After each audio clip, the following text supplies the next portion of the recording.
الحمدللہ رب العالمین والصلاة والسلام علی سید الانبیاء والمرسلین اما بعد فاعوذ باللہ من الشیطان الرجیم بسم اللہ الرحمن الرحیم۔ اللہ تبارک و تعالیٰ کی حمد و ثنا بیان کرنے کے بعد کروڑوں درود و سلام میرے آقا دو جہاں صلی اللہ علیہ وآلہ وسلم کی ذات اقدس پر کہ جن کی شخصیت ہمارے لیے مشعل راہ ہے۔ ہم اور ہمارا اسلام یوٹیوب چینل کے پلیٹ فارم پر آپ کو خوش آمدید کہتا ہوں۔ امید کرتا ہوں کہ تمام احباب خیریت سے ہوں گے۔ آج کی اس ویڈیو میں ہم بہت ہی اہم موضوع کے متعلق بات چیت کریں گے۔ تو عزیز ناظرین، آج ہم قربانی کے مسائل کے متعلق گفتگو کریں گے۔ تو جن امور پر ہم بات چیت کرنے جا رہے ہیں ان میں سے سب سے پہلی بات یہ ہے کہ قربانی کس پر واجب ہے۔ قربانی کے جانور کی اقسام کون کون سی ہیں۔ فقہائے احناف کے نزدیک قربانی کے جانور کا معیار کیا ہے، اور ذبیحہ جانور کی کون کون سی چیزیں کھانا یا ان کو استعمال کرنا ناجائز ہے۔ تو سب سے پہلی بات یہ کہ قربانی کس پر واجب ہے۔ قربانی ہر اس شخص پر واجب ہے جو مسلمان ہو، مقیم ہو، آزاد ہو اور صاحب نصاب ہو یا نصاب کا مالک ہو۔ نصاب کے لیے شرط یہ ہے کہ اس کے پاس 52.5 تولے چاندی یا 7.5 تولے سونا یا اس مالیت کے برابر رقم موجود ہو، تو وہ شخص صاحب نصاب ہے، یا اتنی رقم کی مالیت کا اس کے پاس سامان موجود ہو، تو وہ شخص صاحب نصاب کہلاتا ہے اور اس پر قربانی واجب ہو جاتی ہے۔ اور اس کے علاوہ وہ شخص جو جس کے پاس مال جو ہے حاجت اصلیہ سے زائد ہو۔ اب حاجت اصلیہ سے یہاں پہ کیا مراد ہے؟ اس سے مراد مکان، لباس، خادم، سواری، ہتھیار اور اس طرح ضروری جو سامان ہے وہ تمام چیزیں شامل ہیں۔ اور جس طرح زکوٰۃ کے لیے سال کا گزرنا ضروری شرط ہے اور اس بڑھوتری کے وصف کا بھی اعتبار اس میں نہیں ہوتا، لیکن قربانی کے لیے یہ شرط نہیں ہے کہ اگر کسی شخص کے پاس مال موجود ہو اور اس کے لیے سال گزر چکا ہو تو پھر جو ہے قربانی دی جا سکتی ہے، تو یہ شرط قربانی کے لیے نہیں ہے۔ اگر کوئی شخص فقیر ہو اور قربانی کے دنوں میں وہ صاحب نصاب ہو جائے اور تو اس پر قربانی کرنا واجب ہے۔ اگر کوئی آدمی غنی تھا، مالدار تھا، صاحب نصاب تھا، اس کے پاس اتنا مال موجود تھا کہ اس پر قربانی واجب ہو جاتی، لیکن عید کے دنوں کے اندر اس کا مال کسی وجہ سے تلف ہو گیا، ضائع ہو گیا، اور نقصان ہونے کی وجہ سے اب جو قربانی کا جو نصاب ہے اس کی مالیت کم ہو گئی ہے، تو وہ جو مالدار آدمی تھا، ٹھیک ہے، اس پر قربانی واجب نہیں رہی۔ اب دوسری بات یہ ہے کہ قربانی کے جانوروں کی اقسام کون کون سی ہوتی ہیں۔ عام طور پر قربانی کے لیے جو جانور ذبح کیے جاتے ہیں ان میں اونٹ ہوتا ہے، گائے، بھینس، بھیڑ، بکری یا دمبا، ان جانوروں کی قربانی کی جاتی ہے۔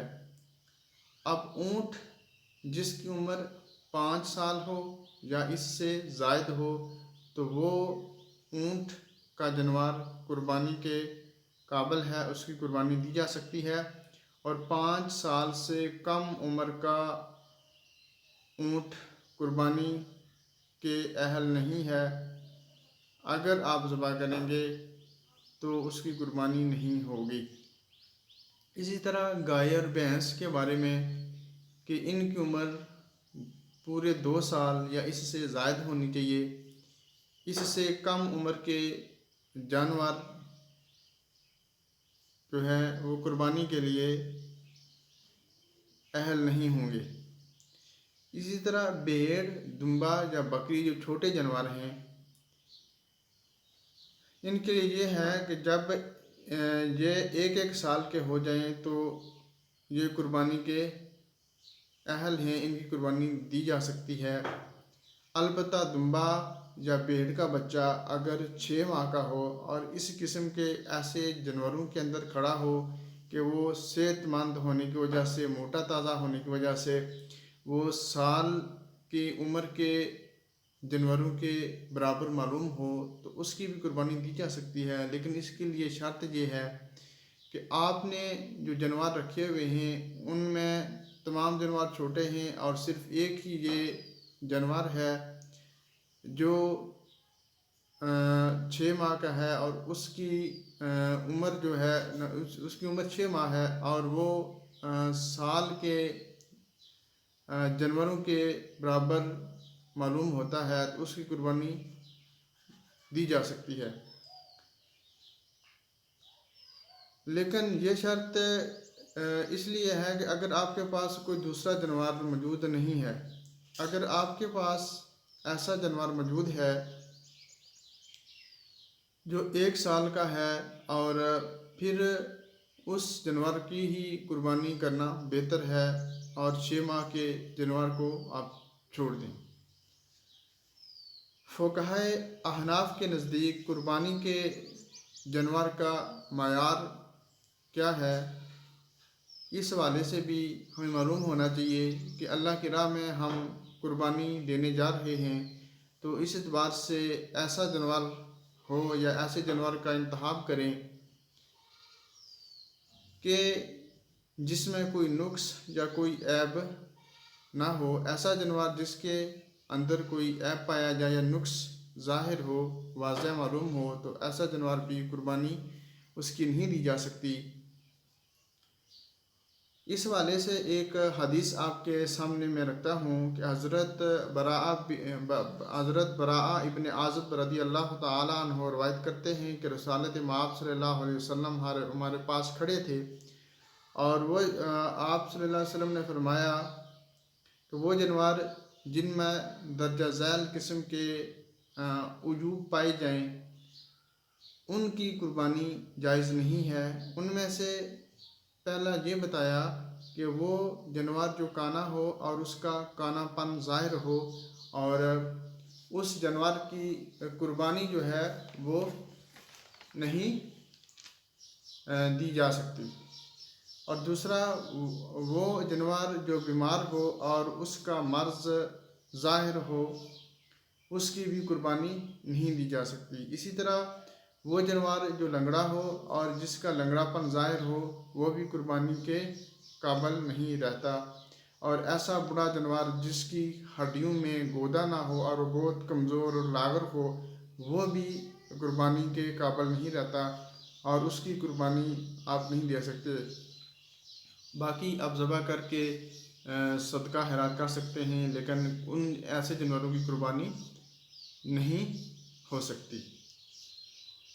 اس کے علاوہ وہ جانور جس کے پیدائشی سینگ نہ ہوں اور اس کا ایک کان کٹا ہوا ہو اور وہ جانور جس کی ہڈی کے جوڑ تک نہ پہنچا ہو اور تو اس کی قربانی جائز ہے۔ اس کے علاوہ وہ جانور جس کے دونوں کان کٹے ہوئے ہوں، یا پھر اس کا ایک مکمل کان کٹ چکا ہو، یا دمبے کی پیدائشی لاٹ نہ ہو، یا اس کی پیدائشی دم نہ ہو۔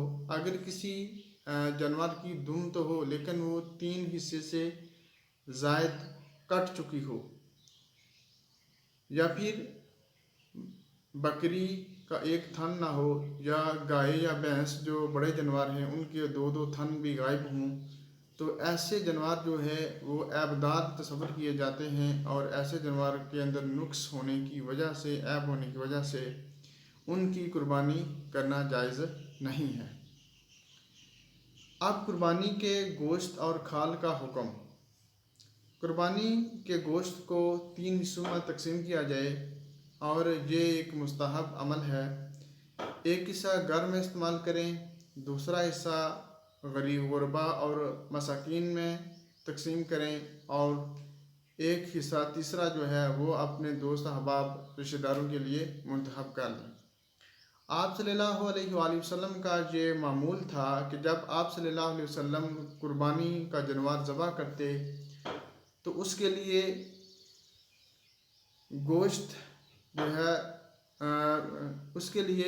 گوشت اپنے احباب حضرت خدیجہ رضی اللہ تعالیٰ عنہ کی قریبی رشتہ داروں اور سہیلیوں میں تقسیم فرما دیا کرتے تھے، اور اپنے خاندان والوں کے لیے ایک حصہ مختص کر دیتے تھے۔ اور قربانی کا سارا گوشت جو ہے وہ صدقہ بھی کیا جا سکتا ہے، اور قربانی کا گوشت قصاب کو اجرت میں دینا جائز نہیں۔ ایسا نہیں ہو سکتا کہ آپ جو ہے جانور ذبح کرنے والا بلائیں اور اس سے یہ بات طے کر لیں کہ آپ جو ہے اجرت کی بجائے آپ کو اجرت کی بجائے گوشت دے دیا جائے گا، تو یہ بات نامناسب ہے، اور اس سے جو ہے نا آپ کی قربانی نہیں ہوگی۔ اس طرح قربانی کی کھال کا مسئلہ بھی ہے کہ اس کو کہاں استعمال کرنا چاہیے، کہاں صرف کرنا چاہیے۔ قربانی کرنے والا اسے خود بھی استعمال کر سکتا ہے، یعنی وہ اس کا مسلح یا مشکیزہ بنا سکتا ہے، یا پھر کسی اور اچھے کام کے لیے ذاتی استعمال کے طور پر استعمال کر سکتا ہے، اور اسے صدقہ بھی کرنا جائز ہے۔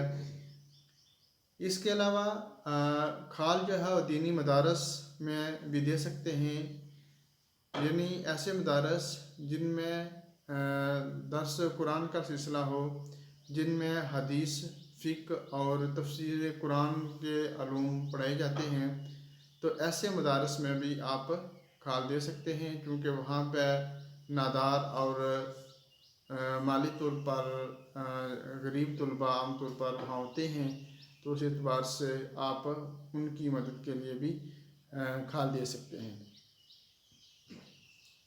لیکن اگر فروخت کر کے اس کی رقم کو اپنے استعمال میں لائیں تو یہ ناجائز ہے، اور قربانی کی کھال بطور تنخواہ جو ہے وہ امام کے لیے آپ مختص کریں تو یہ بھی ناجائز ہے۔ اس کے ساتھ جو اہم بات ہم نے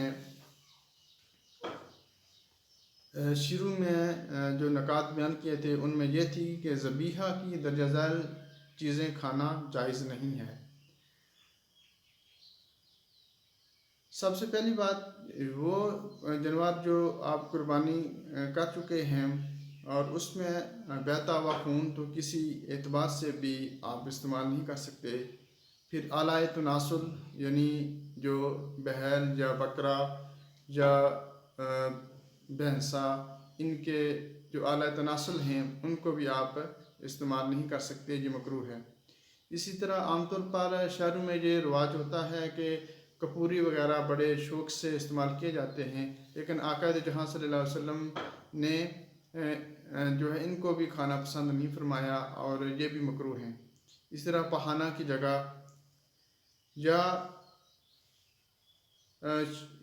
جو ہے اس کے علاوہ مثانہ، پتا، غدود، یہ تمام چیزیں جو ہیں مکروہ ہوتی ہیں، کیونکہ مصنف عبدالرزاق کے مطابق آپ صلی اللہ علیہ وسلم نے ان تمام چیزوں کو مکروہ قرار دیا ہے، جو شہروں میں کپوروں کا شوق سے استعمال کرنے کا ایک رواج عام ہے، تو یہ ارشاد نبوی کی خلاف ورزی ہے۔ اللہ تعالیٰ کی ذات ہمیں دین کے احکامات سمجھنے اور ان پر عمل کرنے کی توفیق عطا فرمائے۔